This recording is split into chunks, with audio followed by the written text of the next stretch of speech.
Well, good morning, everyone. My name is Brian Stevens, and for those of you that don't know me, I am just honored and privileged to serve the Hampton Roads region as the president and CEO of the Hampton Roads Chamber. The Hampton Roads Chamber is a five-star accredited chamber whose role in the community is to set the conditions so that businesses can be a success. That's basically what we do. And we realized several years ago that in order for businesses to really be success, there needs to be women engaged in a business environment. And so we created this program we call the Power of Women with one purpose, and that's to elevate women within the business community and to ensure that they are postured for success in every way possible. We had good programs going. We were talking right before we started recording here that we were doing them live, and then the pandemic hit. And it is our thought that the pandemic has really put a lot of stress on everybody, but maybe it's put more stress on women in the business community than men. I don't have data to show that.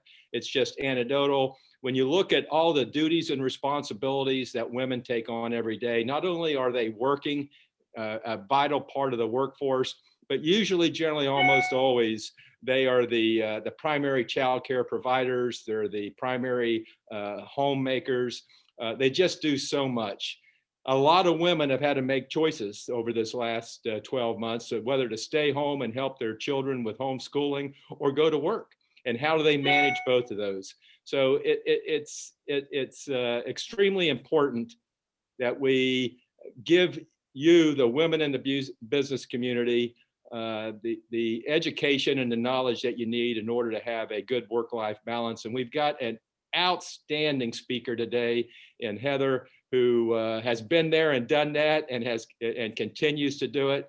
And I think the timing of this is so important. I think Priscilla's going to talk about it more in the question and answer period. But for those of you that looked at this morning's Virginian Pilot paper, there were two articles that were extremely important to this subject that we're going to talk about today.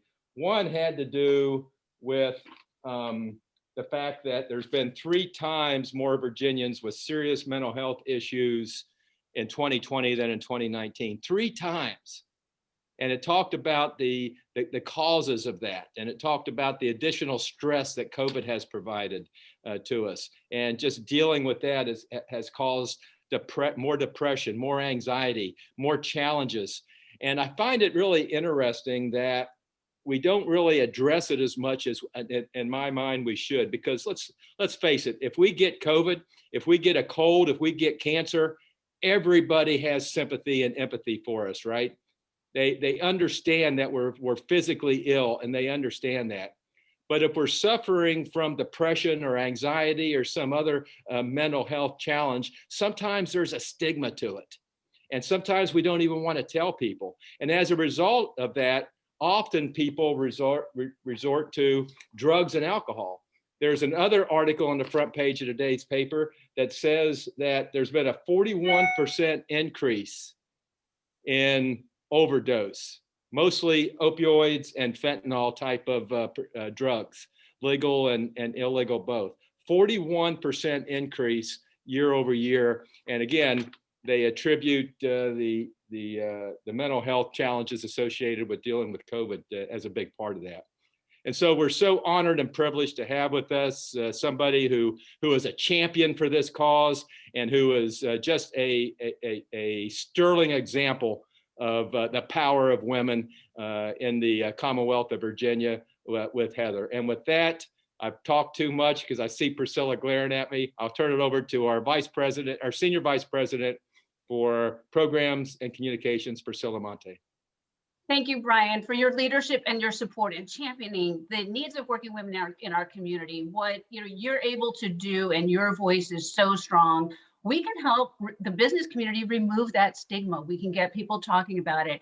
And we could not do these programs at no charge to you without our sponsors. So heartfelt thank you to our sponsors for helping us to get this message out there. It's through their generosity that we can offer these programs. Our presenting sponsor is Cox Communications. So thank you JD and NECA and Margaret Hunter Wade. Our series gold sponsor is Optima Health and Centera Healthcare. Thank you, John DeBertola. And 2 months ago, we had a wonderful program on employee assistance programs. And so make sure that you keep those in mind and look to them for help as we're all going through these challenging times. Chesapeake Regional Healthcare is also a series gold sponsor. Thank you, Reese Jackson and your team for all you do for the Chamber and the community, and especially your dedication to women's healthcare. Our series silver sponsor is a collaborative effort of Centura College, the Aviation Institute of Maintenance, and Tidewater Tech. Thank you for helping displaced workers find training for new jobs. That's one way to defeat depression if you get a new job and you have hope and optimism. ADP is our series bronze sponsor. Thank you, Mike Donahue, for all you do for the community. The Port of Virginia is also a series bronze sponsor. Thank you to Stephen Edwards. And it is now my honor to introduce our presenting sponsor. Margaret Hunter Wade is the Director of Public Affairs for Cox Communications. Welcome, Margaret Hunter. Thank you, Priscilla. So glad to be here this morning. And good morning on behalf of Cox's nearly 2,200 employees in Virginia. We're thrilled to serve as the presenting sponsor of today's Power of Women event. Cox has proudly connected the residents and businesses in Hampton Roads region to the things they love for more than 40 years. Starting with cable television, providing a window to the world from your living room, to telephone and the ability to say hello to loved ones near and far, and to the internet, which serves as a lifeline for businesses, schools, students, and teachers, you and me. Without these connections, where would we be? That's why Cox has invested billions of dollars in our infrastructure in Virginia to ensure you always have the reliable connection you need. But our investment doesn't stop there. You see, Cox is a family-owned business which uniquely positions us to not only provide the reliable services you've come to expect, but to deliver on our promise to build a better future for the next generation. Our parent company, Cox Enterprise, was founded by James M. Cox in 1898 with the purchase of a daily newspaper in Dayton, Ohio, and an unwavering dedication to public service. Today, it has grown and evolved into an innovator in the broadband and transportation mobility industries, with nearly 50,000 employees worldwide and $20 billion in revenue. But what hasn't changed is our pledge to always do the right thing. We're taking care of our employees, giving back to our communities, and working to solve the most pressing problems of our time. This is who we are, it's what we stand for, and it's why we are committed to events such as the Power of Women that we're gathered for today. And I'm delighted to introduce today's speaker, Heather Marie Van Cleave. As a survivor of domestic violence and expert mental health advocate, Heather Marie Van Cleave is a speaker, spokeswoman, author, entrepreneur, on-air radio talk show host, and the current reigning Miss Richmond 2021, bringing fashion-infused motivation, encouragement, and positive tips to help you reach your full potential and find balance in your mind, body, and soul. Mental health consultant, she offers confidential consultations in person and virtually to fill the gap for anyone who may be struggling with their mental health, and provides a safe and private place to be heard. From military veterans and their families, business owners and employees, to celebrity clients and CEOs of some of the top companies in the world, Heather Marie has continued to be a resource to help others with their mental health, to help people overcome and thrive. Her mission is to use her gifts and talents to make a difference in the world by speaking about the importance of mental health, encouraging those who may be struggling, and giving people hope. Ladies and gentlemen, please welcome speaker, spokesperson, author, entrepreneur, radio host, and powerful woman, Heather Marie Van Cleave. Good morning, everybody. Thank you so much for having me here. This is an absolute honor to be a speaker for the Power of Women, and I just love that there's so many people that are attending to be able to listen to not only my story, but just an encouragement on mental health awareness. And in today's day and age, there's just so many people that are struggling with anxiety and depression, especially through the pandemic. So this is an important topic, and I'm just thrilled that we're able to communicate about it more and not have this stigma over it. So it's starting to become more of a comfortable conversation. But I am Heather Marie Speaks. I say Speaks is not my last name, it's just what I do. So that's been my platform since 2009. Started doing motivational speaking just as a survivor of domestic violence and also about mental health awareness. Oftentimes those two things coincide. As a survivor of domestic violence, typically the victim and the abuser are struggling with some sort of mental health, whether it's knowing their worth or whether it's the abuser that's struggling with something that they haven't attended to, and they end up taking it out on the victim. So it's something that I really enjoy being able to expose and bring to the light so that people can get the help they need, both the victim and the abuser, and people that are out there, just everyday people, whether you are young or old, it doesn't matter. There's no prejudice on mental health. It comes to us all in different stages of life. So I try to just authentically share my story and what I've gone through and overcome to give people hope and encouragement, and make myself available to be able to talk in settings like this, and settings with schools, with teenagers, and in settings with fashion shows, to be able to help people know that it's important for them to feel good on the inside and the outside, not just to fake it. So thank you so much for that introduction, Margaret. And thank you guys again for having me be a speaker today. This is a true privilege and honor. I am a spokeswoman for many different platforms. One in particular this week especially is RVA Fashion Week.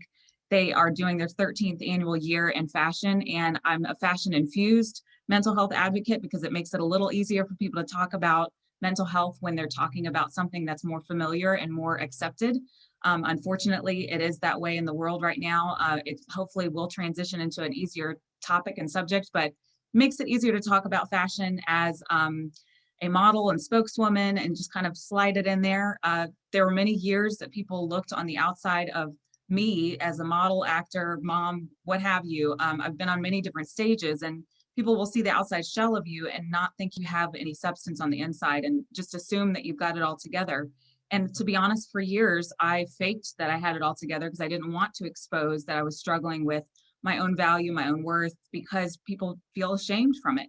And so it's a normal thing, and I want to be able to tell people that you don't have to feel ashamed from it. But I was able to get to a place where I was overcoming any kind of insecurities and limited thinking. And I'm going to tap into that today to help anybody else that might be struggling with feeling like they constantly have to fake that they're okay, or fake that they've got it all together, or juggle multiple hats as a mom.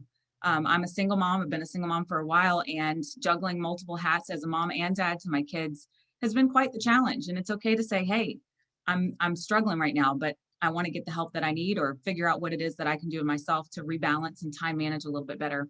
But I am a spokeswoman for RVA Fashion Week, as well as a local magazine for Virginia Style Magazine. And I do different things on different platforms that always involve some sort of mental health advocacy, because it's just near and dear to my heart.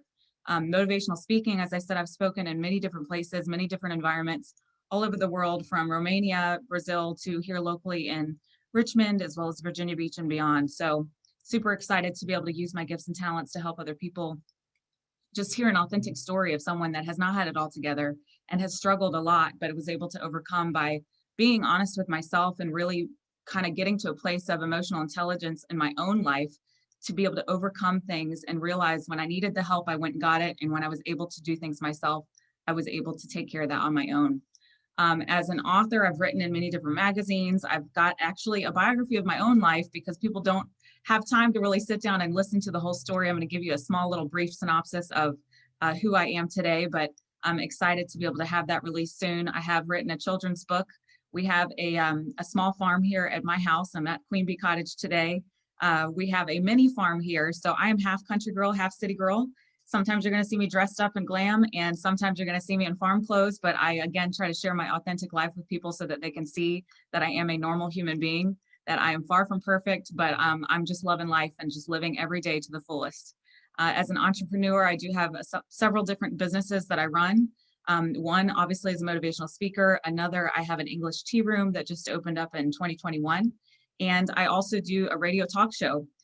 Funny enough, I actually record that out of the tea room in the mornings on Fridays, and it airs on the radio on Mondays. But again, it's just mental health awareness. It's a little bit of entertainment news with what's going on in Richmond and beyond, and what I've been involved in. and community spotlights, where I spotlight other business owners that are doing things in the world to help other people, because it's never just about us, it's about helping other people rise with us. And together with collaboration and getting involved in our community, we can all help each other in some way, shape, or form. This year was another surprise for me, becoming Miss Richmond 2021. I have never been in a pageant in my entire life. Modeling and acting I've done, but never done any pageantry stuff. And I had been pursued for the last few years to be a part of this pageant system that's been around since 1978. And honestly didn't think I would fit into the pageant system, because I am a single parent. I have been divorced. I'm a survivor of domestic violence, but I have a platform, and that's what this Miss for America actually focuses on, is what are you doing in the world? It's not just about beauty. It's about what are you doing to make a difference? What's your platform? What are you doing in your community? And it gave me a new perspective on pageant systems, on how you can actually use what you're doing now on a broader scale. So if I can reach more people, then that was one of the things that I said, okay, let's look into this. And so I became Miss Richmond 2021 at the beginning of this year, and am running for Miss Virginia in May. But that's just a little bit about me. We can go on to the next slide. A little bit of my background. The opening statement that tends to make people laugh is I come from two parents. One was Mary and one was Jesus on stage. Both my parents were Broadway actors in New York, performing in Jesus Christ Superstar for years. And so I came from a very theatrical family. My maiden name, Heather Marie Van Cleave. Another joke is, if you've seen The Sound of Music, the Von Trapp family, we were kind of like the Von Trapps, only just a little bit more dysfunctional.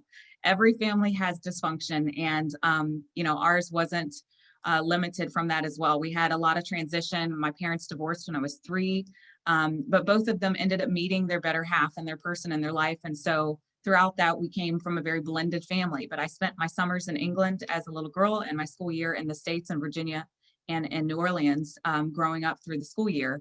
My dad married my stepmom, who was British, and so that's why we spent our summers out there. And he continued to tour with the West End Theater, doing Broadway out there. I guess they call it West End, but it was more of a Jesus Christ Superstar continued on, Les Miserables. I saw beautiful castles growing up. I saw things that to me were normal, but I didn't realize until I got older how blessed we were to be able to go to another country in the summers and see so many different things. But we went there from the time that I was 7, and going back and forth from England to the States, I was definitely a tomboy up until high school, but I saw fashion in a different way. Sometimes in Europe, fashion will come out with these new trends and new movies, and it seems like everything comes out in Europe first before we get it.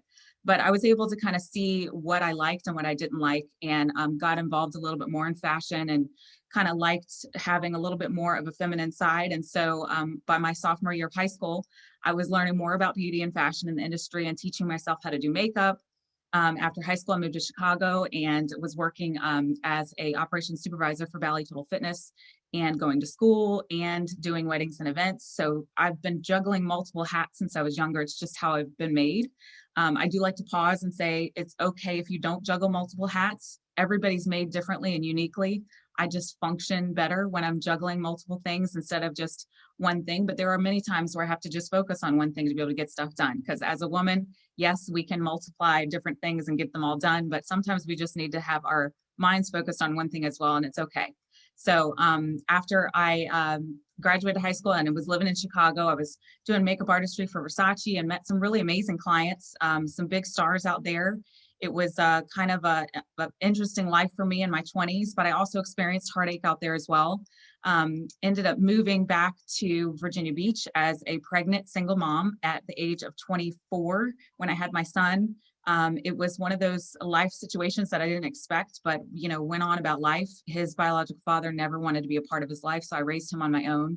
And then you just go through, certain periods of life where you just don't expect what the history is going to give you. But before I was hitting the age of 30, I had 3 children. I had been married and divorced and gone through different situations of abuse that were never anything that was part of my plan, but it was unfortunate. And my ex was a military Navy SEAL that had struggled with his own mental health and his own mental illness and many different things that were going on in his own personal life that he just never took care of or tapped into. And unfortunately, on my side, I was the brunt of a lot of different things. would have bruises on me on many occasions where my family would ask and question what was going on. And, you make excuses for people when they're struggling with something or when you want to make something work, or for me, you didn't want to end up in divorce. So it was just an unfortunate situation, but ended up fast forwarding through that. 2009 is when I got my platform to speak on domestic violence and mental health. I don't think I was really ready then. And I can honestly say I still hadn't gone through everything that I've gone through to this day to get to a point where I was really confident in speaking, but I was willing. And so being able to be willing to use your story and be authentic, no matter what place you are in life, because we never really get to a spot where we've arrived. We're never going to be a place where we're at absolute perfection. We're constantly growing and we constantly have layers. I associate it with an onion. You cut an onion and you've got layer upon layer upon layer. Our life is very similar to that. And sometimes it stinks like an onion too. You go through things that are not fun. They're not seasoning and adding to any kind of meal. It's just plain stinky and it's making you cry. But you go through things because it makes you stronger. And sometimes you go through things because it's about helping someone else. You just never really know. But ultimately, at the end of the day, my faith is everything to me. And so I believe that God uses everything that I've gone through for good to be able to help other people. And he turns something that might be a negative situation into something positive. And because of the things I had gone through, I was able to use that as a platform to talk about mental health and to talk about surviving domestic violence and to talk about being a single mom and that it's hard. It's not easy. I juggled multiple careers and juggled multiple different situations and scenarios in my life and struggled still with knowing my worth for many, many years throughout talking about mental health and surviving domestic violence. So I can stand up and encourage people all day long that they need to do something, but I really had to start speaking to myself and saying, do you really feel confident in yourself? You're a motivational speaker, but you're still struggling with your own internal things. So throughout the years of speaking, I have still continued to be able to have someone in my life, whether it's a counselor or an accountability partner, to be able to have a sounding board and say, I'm struggling with this. I wanted to be balanced in my mind, body, and soul if I was going to talk to people. And so I really had to tap into that on my own and really have that self-awareness every day to be able to go forward in my life so that I could be a living example, and started to transition into more of an authentic speaker of just saying, hey, I don't have it all together. I've struggled. I still struggle to this day. There are days where I have things that trigger trauma that I've experienced as a young girl all the way up to adulthood. And I just have to, again, be self-aware to know what's going on inside of me so that I can fix that or get the help to fix it and then move on to the next thing. But I love to be able to encourage people to know their worth and to take care of their mental health and their mind and body and soul, because I know personally, as an expert mental health advocate, that I struggled with it. And I know the triggers that happen, and people struggle with it every day. If people say that they have not struggled with anxiety or depression in the last year, they're lying. Everyone has dealt with it. This has been a very unusual last 2 years for everyone to pivot, to adapt, to get creative with their workspace, with being a mom, with school at home. I personally have 3 teenagers now. One of them is in college. 2 of them are in high school. The 2 that are in high school, one is at home virtually learning, and one is at school learning in person, because everybody has their own comfort level right now with what's going on. And so you have to learn how to be flexible and adapt to things, but we also have to learn how to cope in healthy ways so that we are taking care of our mind, body, and soul, and we're not faking it, because it's never good. I know there's the saying out there, fake it until you make it. It's not really good advice. You really want to make sure that you're honest with yourself and with those around you if you're struggling, so that you can get to an authentic place of thriving and not just surviving.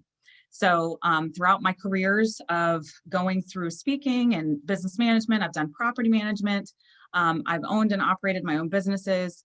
One of the most important things before any of that goes of being a good mom and good parent to my kids as a living example, and teaching them and myself to know our worth, because it doesn't matter how much knowledge you have. You can have a degree, you can have a doctorate, you can be the smartest person in the world, but if you don't know your worth, you're going to struggle in life, and you're going to struggle with your relationships, and you're going to struggle with your careers. So to me, the most important thing that I can do to encourage people is to know their worth and to encourage them to take care of their mind, body, and soul so they can truly live their best life. So we can go to the next slide. I like to share my social media platforms because again, I live an authentic life. So you're going to see my kids, you're going to see fashion, you're going to see speaking events. But these are my social media platforms. HeatherMarieSpeaks.com is my website. And then the Facebook pages for my tea room, as well as the motivational speaking and events, spokeswoman things that I do. Those are all of my my addresses to be able to find me. I tell people as well, there's going to be posts that you're going to see that people constantly are judging others for what they're posting, what they're doing. I try to keep my pages as real as possible. So again, you're going to see things that are part of my life just so that people can either relate or, you know, have some encouragement with the post. Anytime I do any kind of fashion post, I try to include some sort of motivation in there so that there isn't just a pretty face, there's substance with it. My goal in life is not to just walk around all done up and dolled up so that people just are looking at something nice on the outside. I want them to see the heart of who I am and how I want to make a difference in the world to help other people, so that when I am posting something and I'm sharing something vulnerable or authentic with people, that they can relate. There is something that someone can relate to in my life, whether you're a male or female. There's struggles that we all go through. And so it's so important for us to be able to share our story. And partly why I share my story is to encourage others to be able to share theirs too. So those are my social media platforms you can find me on. And hopefully we can follow each other and encourage each other along the way as well. So you can go to the next slide. Fashion and speaking. So people ask how I combine these two things together. You know, sometimes things just open for you. You have opportunities. I call it favor. God gives us favor and blessings in our life, and he's definitely getting all the credit for anything that I am able to accomplish and do because he's the only reason I'm here. But part of my platform is to speak on fashion and with mental health. Tonight in particular in Richmond, Virginia, we have the RVA Fashion Week that's kicking off, and I'm hosting one of the first fashion shows that's at the Hofgarten. If you guys want to tune in, it's on rvafashionweek.com. You can live stream through YouTube in our YouTube channel, but it's for a group called Feel Good RVA. And I love that they are combining fashion with mental health because again, it makes it a little easier for us to talk about. But it gives us the reality of, yes, things are starting to open again. We were able to sell ticketed seats for this event in limited quantities, but also allow people to see what's going on virtually if they're not comfortable coming out yet. Because again, everybody has their different comfort zones where they feel like, you know, they might not be comfortable going out in public yet, but they want to feel like they're involved. The biggest encouragement I can give people is to stay connected. You don't want to, you know, recluse yourself to where you're constantly on your own, because we honestly were created for a relationship, to be out and about. It's part of the way our bodies thrive and the way they were made, but we want to make sure they're in healthy environments. So Feel Good RVA is a great way to be able to encourage positive interaction and to be able to talk about mental health and fashion on the same platform. So I just combine my gifts of speaking with fashion and trying to make a difference in the world and removing my own limited thinking of self-worth, because again, I struggled with insecurity for a very long time and feeling like you had to get the approval of my parents, of my peers, my coworkers, constantly feeling like you have to step it up. And when you realize who you are and you know your worth, you know that you don't have to prove yourself to anyone, because you know that you've been put on this earth for a specific divine purpose, and you can walk in that destiny and that purpose and not have to fake the confidence that that so many people do. Limited thinking is one of those things that is part of the reason why people struggle with self-confidence. And I've got a quote on my slide here that just says, limited thinking is a precursor to the development of limited beliefs, and they cause you to filter life through a lens of misperception. These lenses impact the way you perceive yourself and others and the way others perceive you. And kind of a little example of that is we attract how we feel. And for many years, because I felt damaged, I attracted damaged people. And I share with people, you know, I've been in domestically abusive relationships. It's those ships that we have in our life that come and go. And unfortunately, those were things that were used to happening in my life. It was familiar to me. And when you get into a habit of being familiar with things, whether it's over shopping, overeating, getting in abusive relationships, being mistreated, coping with opioids, coping with drugs, coping with addictions. There are so many different things that people will get familiar to, even if they're dysfunctional, they get into a habit. And so part of limited thinking is to think, well, this has helped me before, or this has made me feel good before, but you forget that the aftermath isn't quite where you want to be. And so I try to encourage people to, first and foremost, you have to tap into your own mental capacity. You have to tap into yourself, and you have to really be honest. And it's a part of having some grit and grace in your own life. Being able to really focus on the internal part of what you're dealing with, how you're feeling every morning. It's a daily thing that you have to wake up and say, how am I feeling today? Am I doing okay? Sometimes you have to encourage yourself, but I also encourage people to listen to podcasts or listen to speakers. I personally listen to a message every morning from an encouraged motivational speaker, a pastor, a teacher, something that will fill me, because I don't have it all. I don't have all the resources. Sometimes, yes, I have to encourage myself because I've got, limited time to be able to do things, but I always want to be feeding my brain with positive encouragement, motivation, wisdom, growth. And it's important for us to surround ourselves in a circle of people that have that. You always want to spend time with people that are far beyond your own thinking, your wisdom, so that you're growing. I heard a speaker say once, you don't want to hang out with the chickens and the crows because they only go but so high. You want to be hanging out with the eagles that soar and are, have a wider wingspan to be able to share their knowledge of wealth with you and to be able to grow, because knowledge is power. So the limited thinking part of life is to really tap into how do I feel about myself? And if you can honestly look yourself in the mirror and say, I feel amazing, nothing's wrong with me, life is great, then I need to talk to you because I need to see what you're doing, because we all struggle with insecurity, we all struggle with self-worth, but you can get into the habit of encouraging yourself and sometimes talking to yourself in the mirror and saying, you're an amazing person, you are worthy, you're going to have a great day. Speaking those words of affirmation, because I believe there is life and death in the power of the tongue. It says it in the good book. And it's also one of those things I've experienced myself. If I say I'm going to have a bad day or this weather's horrible and I just don't feel good, the rest of the day and the mood is just, that's the vibe for the day. But if you are excited about life and you're excited about the opportunity that you woke up again, that means you have a purpose in this world, and you don't know if it's going to be to shine a light for someone who might be struggling, or to be that one person that touched someone else's life that might have been struggling with suicidal thoughts, but because you smiled at them, or because you just asked them how they're doing, or you just said good morning, you could have changed somebody's life.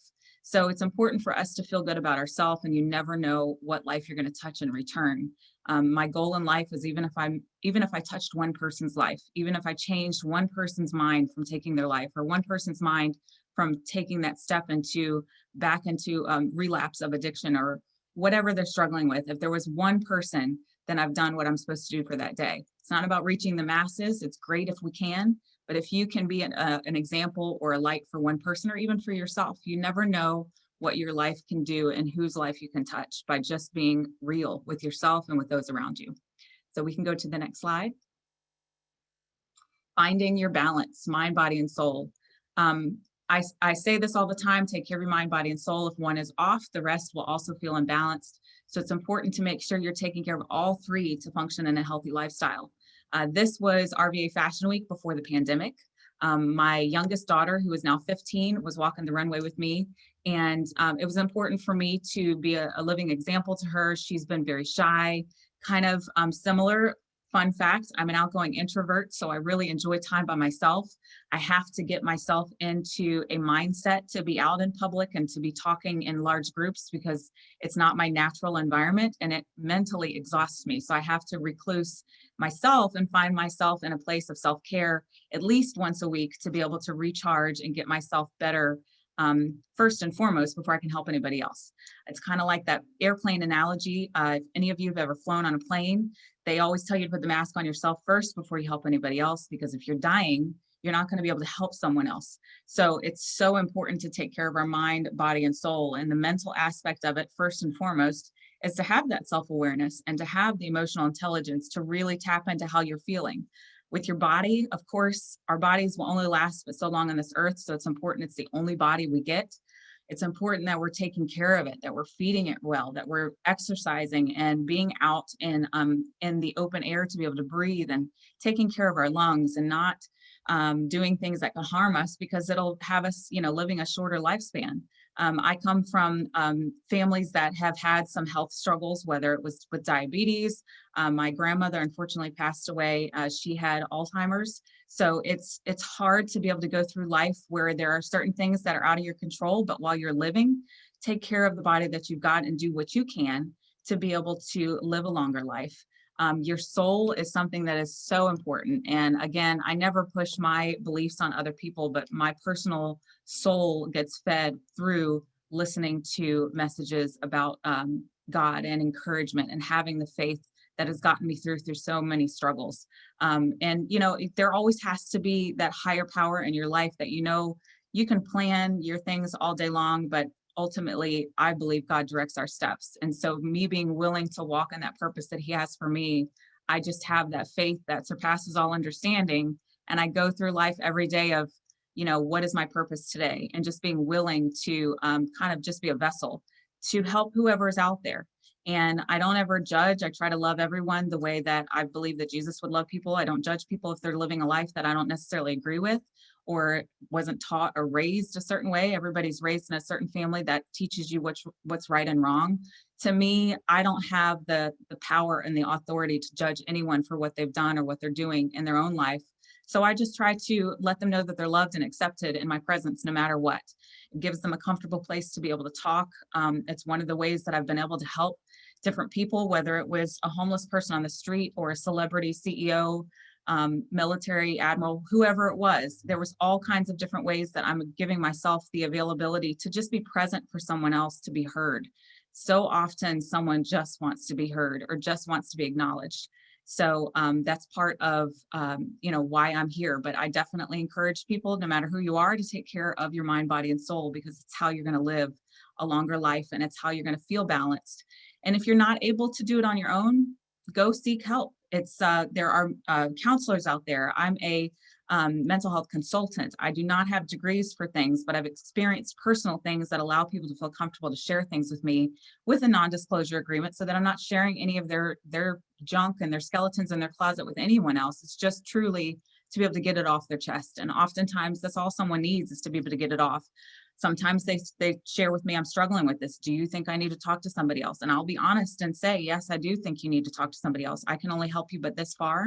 But I think it might be good for you to talk to a therapist, and it might be good to talk to a doctor about maybe balancing out, your mood if you're struggling with something.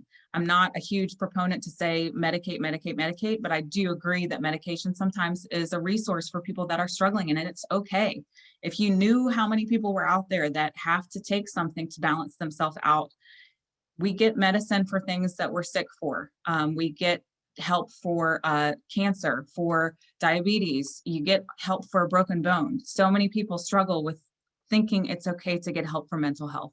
And it's so important. It is even sometimes more important than helping a broken bone, because that's on the outside, someone can see it. But when you're struggling mentally on the inside, that's when things can spiral. And unfortunately, that's what's caused a lot of these spikes in suicide and overdoses. So again, a huge proponent of making sure that I ask people, how are you feeling? Are you taking care of your mind? First and foremost, your mind, your body, and your soul. So the next slide, please. Defining your goals, writing it down, speaking life, and taking the first step. I am someone who has recently, probably in the last decade to 2 decades, started to write things down. It gets it out of my mind and on paper. It allows me to see it, but it also allows me to put some goals down, a vision board every year, just to see what it is that I want to accomplish in the year. This year has been a surprising year for me. There's been a lot of things that I did not know that I would be a part of. But again, I just trust every day that I'm alive, every day that I wake up, okay, God, what do you have for me? And I'm willing. One of those things was opening up a tea room. It's not something that I thought I would do, but it did. And it's called Queen Bee and Company. I was blessed to purchase my first home with my children in 2019, and super excited to be able to have my own little house. We turned it into a small little mini farm, but it was a retreat that I could call my own. And it was something that I was proud to have and excited to have. And so growing up and spending my summers in England, there are people that name their houses in England. My grandmother had a home called the Lion Cottage, and it was on just under 2 acres of land. but it was a happy memory to me. So I knew that one day when I had my own house that I wanted to name it Queen Bee Cottage. People have called me Queen Bee for many years. It's been kind of just a nickname. And it's funny because, so often people will say, oh, well, you think you're a queen. No, I don't think that I'm a queen. I think we all are queens and kings, and we all have to straighten our crowns every once in a while because we've been made masterpieces to live in the world and to shine. And we're supposed to be confident. We're supposed to be shining bright. We're supposed to be living our best lives. So we all come from a royal family.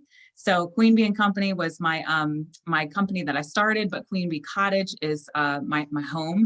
And this year I had, well, I guess I can backtrack. My love for tea started when I spent my summers in England with my stepmom. She taught us about tea time and all things etiquette. So when my daughters were old enough, I took them to tea time. And there was a tea room that they've been a guest at with me many years. And it helped us to just sit down and to slow down and to talk and communicate with each other. And so often Americans are running on coffee and feeling like they have to go at a speed, it's a race. Well, life is a marathon. It's not a race. It's a long process of getting to that finish line.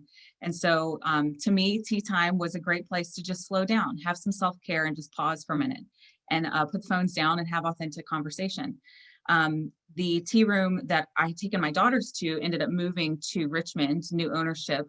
And the new owner, unfortunately, struggled a lot during the pandemic with business. Of course, all the restaurants shut down, but also with a death in her own family where her husband had unexpectedly passed away.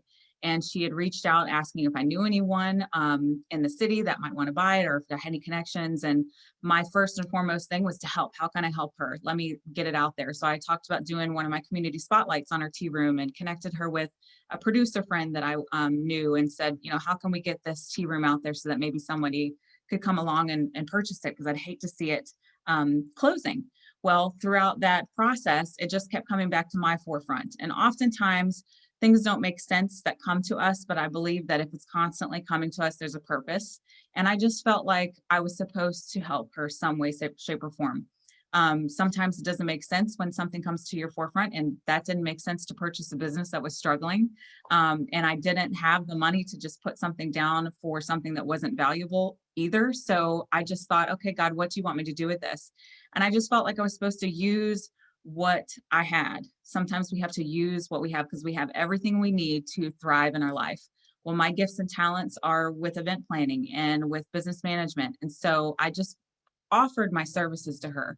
I believe first and foremost, we're supposed to serve others with the gifts and talents that we have. And then we're blessed in return by helping others without expecting anything back. And so I offered my services to her and just said, how can I help you? Let's make this into a collaboration, because it's all about collaborating with others instead of competing with other people, because that's how we all help each other thrive in our businesses. And we all have a common purpose. We all want to be successful. And by me doing that, I was able to create a hospitality collaborative, not only with her, but with other female business owners and entrepreneurs that might be struggling during this pandemic with business, with sales, with having a space to promote their products. And I have a voice and I have a platform. So why not have a space that is a retail space and hospitality as well to help other women? So Queen Bee and Company was established, purchased a tea room, and I invited other women to be a part of it and to sell their baked goods, to sell their services, to sell their fashion, to create a space that was safe for people to come in. Didn't matter how old you were, how young you were, that you could come into a safe place and just pause for the day, enjoy some English tea, enjoy a conversation with whoever you're with, or just enjoy quiet time by yourself. But it's a come as you are space to be able to allow people the permission to pause in their day and really give people the knowledge of tea time and how Europeans take time in their day every day to pause. Americans don't. And I don't understand why, other than just we try to cram so much in one day. But it is so important for you to make time for yourself to just pause, give your brain a break for a minute, sit and enjoy the serenity of just life, really, and just everything that's beautiful outside. It can be a rainy day, but if you're enjoying yourself and your company in a safe environment and a comfortable environment, it helps you. So that's what ended up starting Queen Bee and Company, and it is in downtown Richmond, near the Jefferson Hotel. It's a high tea room. And so if you're ever in the Richmond area, would love to have you stop by and come and have a spot of tea with me. We can go to the next slide. Nothing changes if nothing changes. And I post this quote quite often on my page. This was last fall on the left-hand side for RVA Fashion Week when I was hosting the finale for the fashion show, and just really encouraged people to take care of their mental health then, because it started to get to, a plateau of people just really getting discouraged because nothing was open. We had to do everything virtually, and we had to make the choice to adjust and pivot. And in life, we have to make the choice to adjust and pivot to things. If we're stubborn and we stay in our same ways, we'll never get anywhere. I put on there a quote as well: everything in life requires a choice. When we choose to make the choice to change, we can start to thrive. And it doesn't matter if you are making a choice in business, if you're making a choice in your family, if you're making a choice in a relationship, if you're making a choice for your health, everything starts with you. And so, and most importantly, I tell people, as well as making sure you're taking care of your mind, body, and soul, that you're really loving who you are. To have the self-awareness and self-love of who you've been created to be. We will all pick ourselves apart every day. It doesn't matter if you're male or female. We all struggle with our worth. And it also was something that I learned along the way, that women are insecure, but men are insecure too. And they struggle with it, but they just don't talk about it because men have had this stigma put on them that they're supposed to be strong and they're not supposed to show their weaknesses. And so I also encourage men, you got to look at yourself in the mirror sometimes and say you're worthy.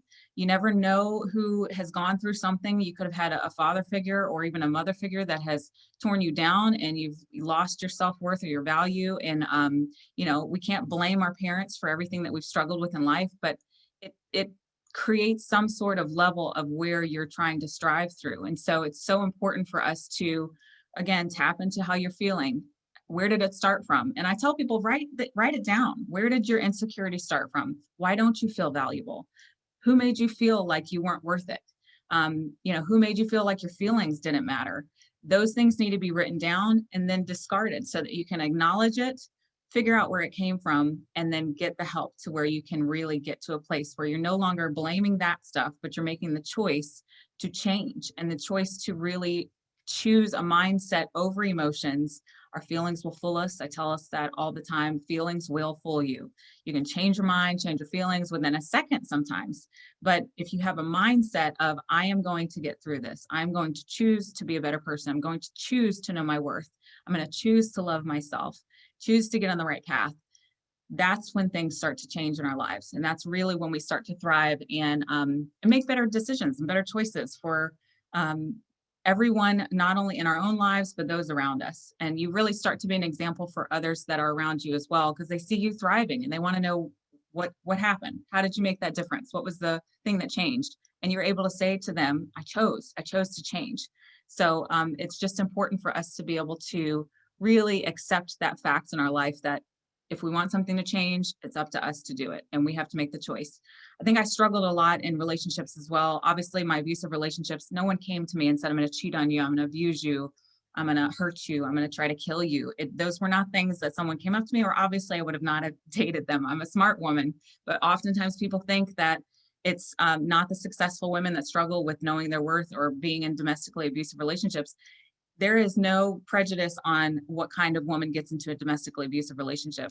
Sometimes we have, I know me personally, I'm a very empathetic person. So if I feel like I can help someone, sometimes I feel like I can influence them to make better choices. And that was a complete falsehood that I had to get over, that didn't matter how much I positively influence someone, they have to choose at the end of the day that they want to change. And Maya Angelou says, people will show you who they are. You have to believe them. Well, I tend to believe the best in people, and I tend to want to help people. And I have to get to a place where I create a boundary that, yes, I've done my part, but then you have to separate yourself and say, it's up to them at this point. And when you ignore red flags in people, you'll get into relationships that are unhealthy. And, it just is one of those things that I unfortunately had to learn the hard way and get to a place where I knew my value enough to know my worth, know what I was supposed to be treated like, and to make sure that people that are with me are worthy of my time.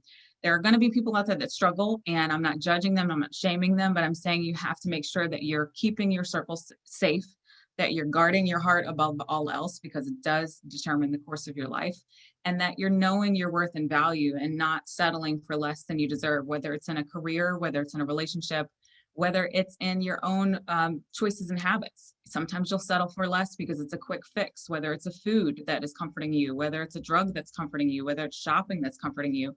We all know the place in our life where maybe we're tapping into something a little too much, or maybe it's not healthy for us. And again, it's the choice in our own lives that we have to make to be able to change that. So we can go to the next slide. Supporting each other. When you remove the competition and you stay focused on your goal and collaborate with those around you, we all succeed, we all rise, and we all can live our best life, I want to not only live my best life, but I want to encourage other people around me to be able to live their best life as well.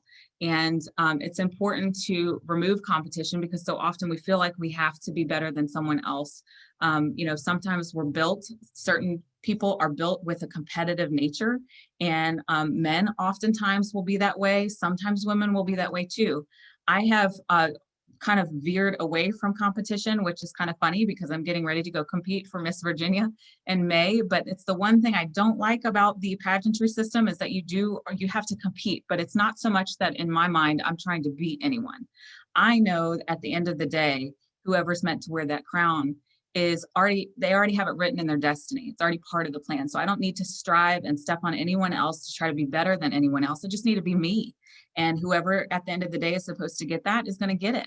But knowing that I can cheer others on and walk in that purpose that I have, just to be a light, a part of it, a community, a collaboration of other women that are coming together with different platforms that are all amazing and wonderful. But not one of us has the same story. Not one of us has the same history. Not one of us does the exact same thing. We're all very unique and different. And when we can celebrate each other and celebrate each other's successes and not feel like you have to feel insecure or judging someone else. It is so unfortunate because people are struggling with stress right now that they're the first to be offended, or they're the first to judge someone because of their choices, or they're the first to just assume that someone is either having it all together, that they're stuck on themselves because they posted a selfie, that who do they think they are? They just went on vacation. We have to start being happy for other people around us. It doesn't matter if they're faking it, don't judge them. It doesn't matter if they're doing something that you might not agree with, don't judge them. We don't have the word Jesus on our name title, so we're not supposed to be judging other people around us. What we're supposed to be doing is accepting those around us, loving those around us. You don't have to agree with someone to love someone, but you do need to make sure that you give some grace because they're going through their own grit as well. And so in my life, I try to make sure that if there's people around me that I see struggling, that I ask, hey, what's going on? Can I help you? Is there something I can do to help you? And that little bit of effort to be able to step out of your comfort zone and go talk to somebody that maybe you wouldn't talk to normally, or go ask someone, are you doing okay? Is so important in this day and age, because we have headlines like what was in the paper today, talking about mental health and talking about addictions and talking about suicide spiking. People are struggling. Our military is struggling. Our kids are struggling. Adults are struggling. We are all struggling, and we're all in this together. So instead of fighting and competing and getting offended and constantly trying to find fault in other people, if we tap into our own issues and not dump our garbage on other people, but tap into our own stuff and really become more self-aware of how we're feeling in our mind, in our body, in our soul. Are we completely perfect? No. But what can we do to adjust and change and pivot and create new space for us to give ourselves permission to say, I'm not doing okay, but here's the goal. Here's where I want to be. And here's how I can take that first step to choose to change the life that I'm living now so that I can thrive and not just survive, and really truly live my best life so that I can help those around me. Because you never know whose life you can help. You never know what your story can do to help change someone else's mind to make a decision in their life that might hurt them. But to be authentic and transparent in our life and not just fake it, but really be true to yourself and those around you, you can change and make a difference in the world more than you know. You never know that one life that you can touch, the one person that you can change, the one person that you can be a light to. We all have that little light in our own hearts and our own lives and our own bodies that we've experienced something, and you can make a difference too. It's not just about being the winner of a circle or the best of anything. It's just about being your true, authentic self, because no one else is out there like you, and you can make a difference in the world too. So I appreciate your time today to let me kind of share a little bit about who I am and what I do out there. I'm excited to see if any of you guys have any questions for me, And I'll hand it back over to the main power lady here on the Zoom. Heather Marie, that was absolutely life-changing. I mean, that was a wonderful presentation. And one of the things that I spoke to you about before we got together to do this was that we're trying to open up the awareness. Yeah. And get people talking. And so as we were talking beforehand, that as startling as the statistics in today's paper are, the good news story is these are on the front page of today's paper. Yeah. When you started your platform in 2009, you had to feel like you were talking into a vacuum, and that maybe someone would come up and whisper to you and say, I think I need something. But now they're approaching you on the runway and they're saying at high profile events, hey, I need some help. How does that make you feel that all of this is now coming out and it's being accepted to talk about? Yeah, it's it definitely makes me feel a whole lot happier about the way the world is transitioning, because again, even though there's hard things going on in the world, I will flip the script and say, but people are talking. And, there are people out there that are reaching out for help. And I know there's a huge struggle right now with people being able to get the help that they need, because there are backlogs, especially with our military veterans. They're having a hard time reaching out to people, but there are resources out there. And that's one of the things that I make myself available to, is if someone just comes to me or sends me an email and says, I need help, where can I go? I'll send you those resources that are out there. And I don't know if Kurt Hooks is on the call today. He's a friend of mine that wanted to be able to be a part of this too, but he's got at Virginia Beach, at his hospital, they've got anonymous ways to be able to call in and just talk to someone. And that's the biggest thing, is to take that first step to just say, I need help, and to just acknowledge that. So I love that they're starting to talk about it more in the paper now too. I don't like the statistics of the numbers that are happening, obviously, but I do love that it's starting to become more normal to talk about it, and the stigma is slowly removing.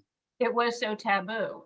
And the other thing that when the pandemic hit, so many of our usual processes we didn't have anymore. So for example, I've always lived at least 20 minutes from where I work. So I've got that 20 minutes in my car to go from being professional to being mom. So I walk in the door and it's like, okay, I'm mom.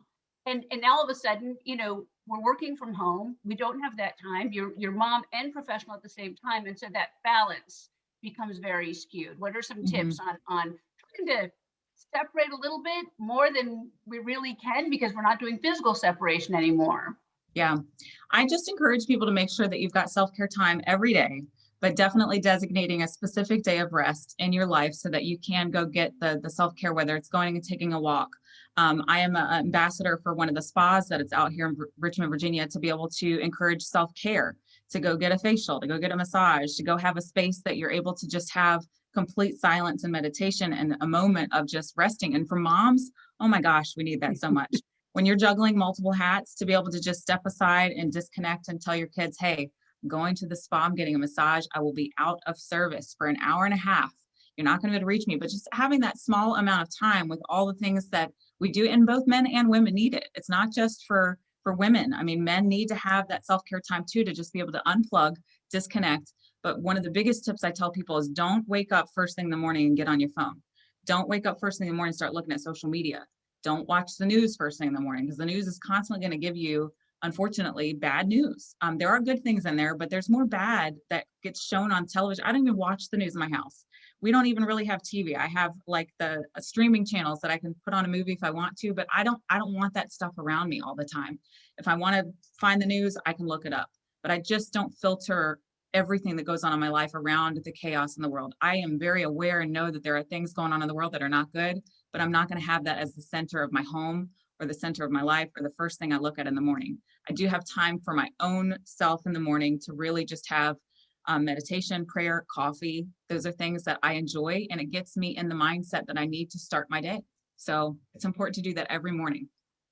Heather Marie, while you were talking, I put into the chat for people to give their suggestions on ways that they're balancing life. And so here's some of the responses that we got. Nature walks, meditation, yoga, and prayer. I know that my yoga instructor ends every class with saying, self-time is not selfish. It just reminds us.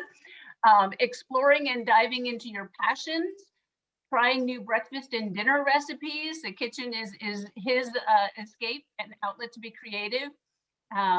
Video games are another person's escape. And, so, I mean, we've all got a way to escape, and we just have Yeah. to make sure that we take time to do it. And I was saying that I'm drinking my tea, and you're like, oh, that's good. That's helpful. That'll help you. So even just the little things. One of the we have time for one more quick. You link fashion with mental health. That seems like a big leap. How do you do that? I mean, I know that when you put on a certain color, you feel a certain way, and maybe trying a new lipstick might brighten you up for that day. But how do you really link the fashion with the mental health? Well, I think as honestly as I could be, we don't walk around naked. We all put clothes on, and we all put clothes on that make us feel good, whether they're yoga pants or whether it's a suit. And we take the time to look at what we're putting on. I don't think any of us just throw whatever we have on and walk out the door looking like Punky Brewster. It's part of our daily routine. And so if you're going to take the time to look at what you're putting on so that you're presented in a certain way, you've got to take the time to make sure what's going on inside of you is functioning as well, because you wouldn't just let yourself walk around looking like a hot mess, but sometimes we walk around with the inside looking like a hot mess and we haven't done anything about it. And so I try to tell people the time that you take to look good on the outside, you got to make sure that you're taking that time to feel good on the inside as well.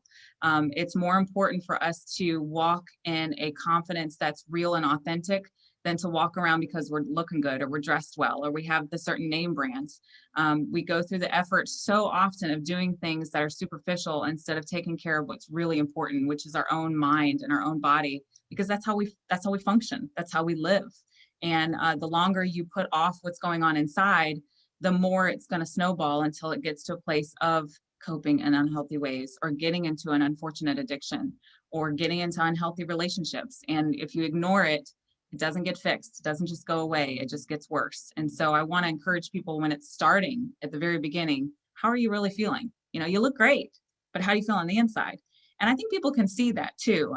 It's not just about, talking about fashion. I have a really big passion for helping people to feel good on the inside and really knowing their worth and value so that they can be beautiful from the inside out.